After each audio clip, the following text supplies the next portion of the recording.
stage is set for the Prime Minister's maiden delivery of the 2023 estimates of revenue and expenditure on Monday, December 5th. We'll have details to this story and more in the National Report. Prime Minister and Welcome back. With the details to the news for Friday, December 2nd, 2022, I am Sherry-Ann Noel. Preparations for the 2023 estimates of revenue and expenditure have shifted into high gear as the team from the Ministry of Finance sets the stage for Monday's presentation. With a new administration at the helm, Grenadians are looking forward to how the new team will unfold its transformation agenda.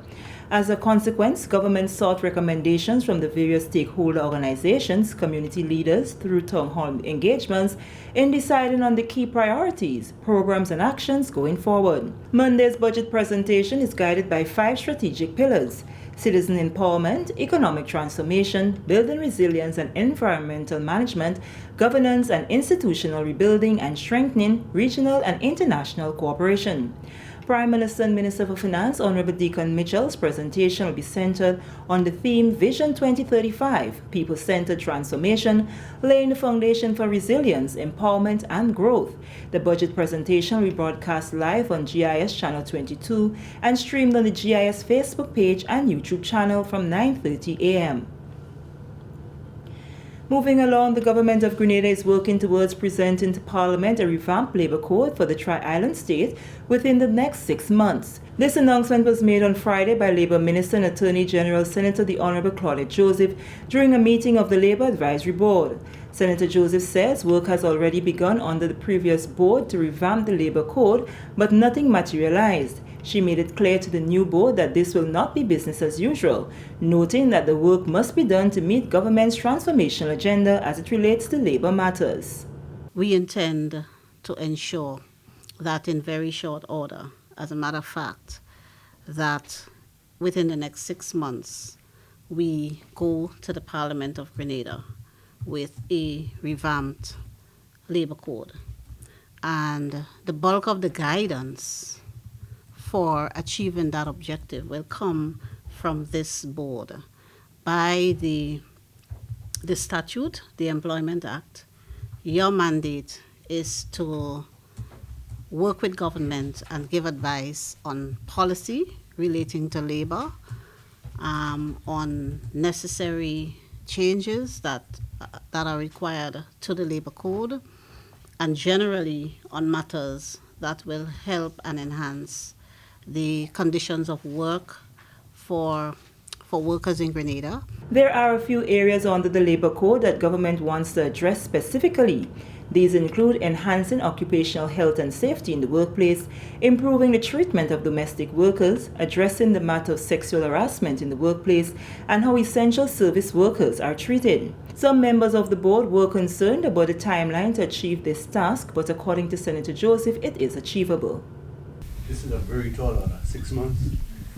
It matters, and I could see Andre shaking his head, it's going to be very tight in terms of reaching agreement on some issues as it relates to the labour code. It might very well go into 1 year or more. I just give notice that this might happen. The reason why I thought our first deliverable can be as soon as 6 months is because I am aware that our predecessors, the previous board, were meeting, and there was actually some substantial amendments made to both the Employment Act and the Labour Relations Act, to the extent that those amendments were tabled and passed in the Parliament. I'm thinking that some of the work has already been done. Some of the work that we need to revamp the labour code, that work has already been done. So what we do not want to do is to reinvent the wheels. I would like for us to start from where your predecessors left off so that we can build on what was done before. Labour representative in the Senate and member of the Labour Advisory Board, Senator Andre Lewis, pledged trade unions support in achieving government's mandate of a revamped labour code and assures the minister that they will work towards the June 2023 deadline. We have to work towards that, and we will give it our best shot. We give that commitment. But I just want to repeat that outside of well, certainly we have failed in relation to the occupational safety and health. I mean, there is a standalone proposed legislation that has, and I will not go into the reasons for it because we're here to start afresh. Just to say that Labour fully supports this matter. Moving along, government establishes working relations with local furniture makers and carpenters to procure furniture for schools and ministry departments going forward. The Ministries of Mobilization and Education are working closely with the Grenada Chamber of Industry and Commerce to utilize the skills of local entrepreneurs to reduce Grenada's furniture import bill. Minister for Mobilization, Implementation and Transformation, Honorable Andy Williams, on Thursday engaged carpenters and furniture makers to explore emerging opportunities for collaboration as part of government's transformation agenda. The minister explained that the plan is to boost the demand for these services locally and in years to come internationally and regionally. The Ministry of Education have some quota of furniture that they really want to get for the opening of school and even while school is going on. And going forward, we want to set the precedence where we look out for our people and where we employ our people, right? And where we really help to build our people to take it to the next level. Because in the next 5-10 years, we should be shipping furniture outside of Grenada. That should be the aim, right? And I have no doubt that we can reach the highest level. But what we as a government need to do is to show that we believe in you. We have the quality here that we can tap into, and we refuse because we can and we're not doing it, and we refuse to tap into it. He made a call for more emphasis to be placed on building technology and woodwork in schools so students can develop a passion at a young age. We have to start placing more emphasis on that and putting it into not just some schools, but every school should have it in their curriculum if we really want to go forward. We have to start letting people like you guys here go into the schools and start, inspiring the youths. Let them know, listen, carpentry is big business. Not because you see you have a boot stand here dirty and it's big business. So we have to start to mold the youth, right? And get them into thinking that way. Permanent Secretary in the Ministry of Mobilization, Implementation and Transformation, Perrin Johnson, said local entrepreneurs are highly skilled and capable of producing high-quality furniture. Government, she said, is ready to tap into the skills of these businessmen and women. We are ready and open to do bigger and better business with all of our furniture and carpenter entrepreneurs here in Grenada. And why we are saying that? My minister took a very bold decision in saying that we need to ensure that we really utilize the skill sets that are available here in Grenada in terms of making readily available quality furniture. If you're able to get that quality work here in Grenada, why are we importing so much furniture for our school and our offices? It's an opportune time for us to engage the relevant persons to ensure that the development starts here and it remains here. This is a national report. The news will continue after the break. Finalizing its draft amendments to the Cooperative Societies Act and Regulation, which seeks to enhance the operations of credit unions and ensure the business environment for these institutions remains sustainable. The Grenada Authority for Regulation of Financial Institutions, GH'n, is leading the process. On Friday, GH'n held another in a series of consultations with credit union representatives to discuss the revision of the regulation and the Act, a process which started in 2012. This is as Grenada and each member of the ECCU are working towards developing a uniform regulation to guide the operations of each credit union in member countries. Acting Executive Director Dennis Felix said a working committee will be established to expedite the completion of the draft document by January 2023, which will be submitted to the Attorney General's Chambers and Minister for Finance for consideration by Parliament. At a meeting in September of this year, that was chaired by the Governor of the Eastern Caribbean Central Bank and involving the heads of all eight regulators of credit unions, we agreed that we should proceed to finalize these regulations.